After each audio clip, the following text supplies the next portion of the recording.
नमस्कार आदाब दोस्तों। तो चलिए आज फिर हम आप लोगों के लिए लाए देश और दुनिया की तमाम ताजा बड़ी खबरें, ब्रेकिंग न्यूज हेडलाइंस, एक एक करके तमाम बड़ी खबरें आपके सामने रखेंगे। सबसे पहली और बड़ी खबर में आपको बताएंगे दोस्तों कि पूरे देश में एक बार फिर लागू होगा सीएए एनआरसी। लोकसभा चुनाव से पहले बीजेपी नेता का बहुत बड़ा दावा। आगे इसकी पूरी जानकारी आपको देंगे। साथ ही साथ अगली बड़ी खबर में आपको बताएंगे दोस्तों बीजेपी के जो राजस्थान विधायक बाल मुकुंद आचार्य के खिलाफ सड़कों पर उतरी मुस्लिम छात्राएं। हिजाब को लेकर के बीजेपी विधायक बाल मुकुंद ने विवादित बयान दिया था, जिसके बाद इस नेता के ऊपर जो है केस दर्ज करने की मांग की जा रही है। किस तरीके से कुछ तस्वीरें, वीडियो फुटेज आपको दिखाएंगे। साथ ही साथ अगली बड़ी खबर में आपको बताएंगे दोस्तों कि ज्ञानवापी मस्जिद के अंदर फिर एक बार शिवलिंग को लेकर के नया विवाद खड़ा हो गया है।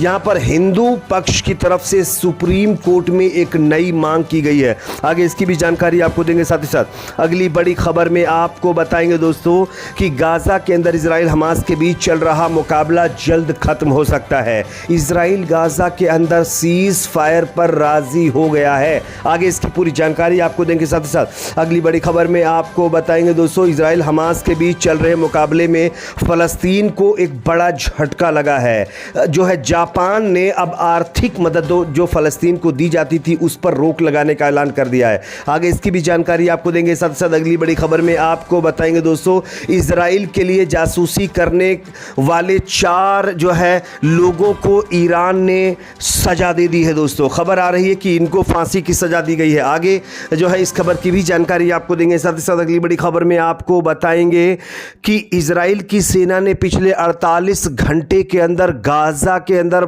आम नागरिकों को हजारों की तादाद में खत्म कर दिया है। जानकारी ये मिल रही है कि पिछले कुछ ही घंटों में 400 से करीब लोगों को खत्म किया गया है। आगे ये पूरी रिपोर्ट आपको दिखाएंगे। साथ ही साथ कुछ और अपडेट्स आपके सामने रखेंगे जो कि गाजा से जुड़े हुए। उससे पहले आपको क्या लगता है दोस्तों, क्या गाजा में तुरंत सीजफायर होना चाहिए? कमेंट सेक्शन में अपना फीडबैक जरूर दीजिए। इस वीडियो को ज़्यादा से ज़्यादा लाइक करिए, शेयर करिए। चैनल पर नए हैं तो सब्सक्राइब जरूर कर लीजिए। बात करेंगे पहली और बड़ी खबर की। जैसा कि आप जानते हैं लोकसभा चुनाव 2024 बहुत करीब आ चुका है। जैसे जैसे चुनाव करीब आ रहा वैसे वैसे कुछ पार्टियां देश के अंदर हिंदू मुसलमान, मंदिर मस्जिद और सीएए एनआरसी के नाम पर राजनीति करना शुरू कर चुकी हैं। इसी कड़ी में पश्चिम बंगाल के अंदर बीजेपी के केंद्रीय मंत्री शांतनु ठाकुर ने कहा है कि आने वाले 7 दिनों के अंदर हम देश के अंदर सीएए लागू करेंगे। उसके बाद अब समाजवादी पार्टी एसटी हसन का बड़ा बयान आया है। एसटी हसन ने साफ तौर पर कहा है कि बीजेपी सीएए के जरिए देश में एनआरसी लागू करना चाहती है, जो कि हमें मंजूर नहीं है। नेता का साफ तौर पर कहना है कि सीएए एनआरसी के जरिए बीजेपी चुनाव जीतना चाहती है और इस मुद्दे को ला करके आपस में ही लोगों को जो है बांटना चाहती है, जो कि उसका मंसूबा कामयाब नहीं होगा। वैसे आप सब जानते होंगे देश के गृह मंत्री अमित शाह से लेकर के बीजेपी के कई नेताओं ने नागरिकता संशोधन कानून पर कई मौक़ों पर बयान देकर ये कहा है कि देश में ये कानून लागू होकर ही रहेंगे। लेकिन अब जब बीजेपी नेता ने इसकी टाइमलाइन जारी की है तो इस पर यह नया विवाद खड़ा हो गया है। आप लोगों को क्या लगता है दोस्तों, क्या आज हमारे देश को बेरोजगारी, महंगाई, भ्रष्टाचार से जो है एक तरीके से छुटकारा दिलाने की जरूरत है या फिर सीए एनआरसी लागू करना जरूरी है देश में? कमेंट सेक्शन में इस पर अपना फीडबैक जरूर दीजिए। अगली खबर जो कि सामने आ रही है, बीजेपी विधायक बाल मुकुंद आचार्य के खिलाफ सड़कों पर उतरी मुस्लिम महिलाएं। राजस्थान के अंदर बीजेपी विधायक बाल मुकुंद के खिलाफ जबरदस्त प्रदर्शन शुरू हो गए हैं। दरअसल राजधानी जयपुर में एक बार फिर हिजाब विवाद ने तूल पकड़ लिया है। बीजेपी विधायक बाल मुकुंद आचार्य ने एक सरकारी स्कूल में छात्राओं को हिजाब पहनने देकर आपत्ति जताई थी और उन्होंने स्कूल की प्रिंसिपल को भी डांट लगाई। उन्होंने कहा कि हिजाब के कारण यहां का माहौल खराब हो रहा है। विधायक ने स्कूल की प्रिंसिपल से कहा छात्राओं को हिजाब पहनकर विद्यालय आने से रोका जाए। बीजेपी विधायक द्वारा हिजाब पर आपत्ति जताए जाने के बाद अब स्कूली छात्राओं के साथ मुस्लिम महिलाएं बाल मुकुंद आचार्य के खिलाफ सड़कों पर उतर आई हैं और बीजेपी विधायक के खिलाफ केस दर्ज करने को लेकर के थाने का घेराव भी शुरू हो गया है। वैसे आप सब जानते होंगे यही बीजेपी के नेता जिनको हिजाब से प्रॉब्लम है, ये भगवा कपड़ा पहनकर हर जगह जा रहे हैं, हर जगह भगवा कपड़ा पहन रहे हैं। उससे किसी को कोई दिक्कत नहीं है, लेकिन कोई अगर हिजाब पहन ले तो इनको बड़ी दिक्कत हो जाती है। अगली खबर की बात करेंगे जो कि सामने आ रही है। अब दोस्तों ज्ञानवापी मस्जिद के अंदर जो कथित शिवलिंग की बात की जा रही है उसको लेकर सुप्रीम कोर्ट से एक और नया अपडेट है। आपको इसमें खबर दिखा रहा, देख सकते हैं। ज्ञानव्यापी मस्जिद विवाद में हिंदू पक्ष ने सुप्रीम कोर्ट में याचिका दाखिल की है। इस याचिका में मस्जिद के वजू खाने की सर्वे की मांग की गई है। याचिका में कहा गया है कि भारतीय पुरातत्व सर्वेक्षण को बिना शिवलिंग को नुकसान पहुंचाए सर्वे कराने का निर्देश दिया जाए। वजू खाने में शिवलिंग जैसी रचना मिलने के बाद से सुप्रीम कोर्ट के आदेश पर इस जगह को सील कर दिया गया है। हिंदू पक्ष वजू खाने को काशी विश्वनाथ का मूल शिवलिंग मानता है। याचिका में बताया गया कि बाकी परिसर का सर्वे एएसआई कर चुका है, लेकिन जहां पर वजू खाना है उसका सर्वे करवाने को लेकर के सुप्रीम कोर्ट में फिर एक बार याचिका लगाई गई है। देखना होगा आगे इस पर क्या होता है। अगली खबर की बात करेंगे जो कि सामने आ रही है दोस्तों। गाजा के अंदर जल्द सीज फायर हो सकता है। आप इस खबर को देख सकते हैं। हमास के हमले के बाद से इजराइल में जिस तरीके से लगातार गाजा के अंदर मुकाबला छिड़ा हुआ है, इस बीच कतर के प्रधानमंत्री ने उम्मीद जताई है कि जल्द ही बंधकों की रिहाई होगी और सीज फायर के लिए सकारात्मक समाधान निकल सकता है।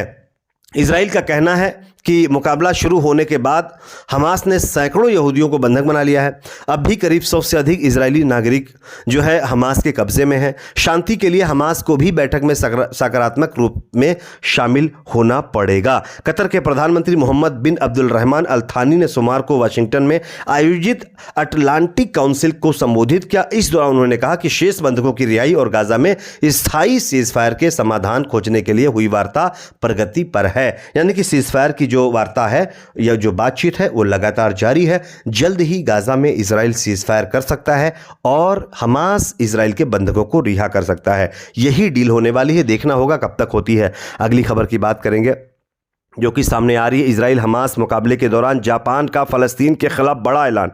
आप इस खबर को देखें। इजराइल और हमास के बीच बहुत वक्त से मुकाबला चल रहा है। मुकाबले के दौरान अमेरिका समेत 6 मुल्कों ने संयुक्त राष्ट्र एजेंसी UNRW को फंड देना बंद कर दिया था। इजराइल ने 7 अक्टूबर के हमले में UN के 12 स्टाफ सदस्यों पर जो है हमास लड़ाकों के साथ शामिल होने का इल्ज़ाम लगाया। इसके बाद अब जापान ने भी यूनाइटेड नेशन को फंडिंग रोकने का निर्णय लिया है। जापान के इस फैसले को फ़लस्तीन के लिए करारा झटका माना जा रहा है। अगली खबर की बात करेंगे जो कि सामने आ रही है। इजराइल के लिए जासूसी करने के मामले में ईरान के अंदर 4 और लोगों को खत्म कर दिया गया है। आप इस खबर को देखिए। ईरान ने 29 जनवरी यानी सोमवार की सुबह 4 लोगों को खत्म किया है। कोर्ट के मुताबिक मोहम्मद फरम रजी, मोहसिन मजलूम और पैजमैन फतेही और वफा अजरबार को जुलाई 2022 में गिरफ्तार किया गया था।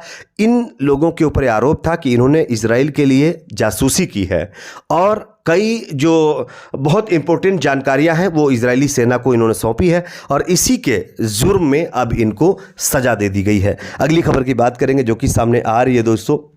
गाजा के अंदर इजराइल की सेना लगातार हमास के नाम पर आम लोगों को टारगेट कर रही है।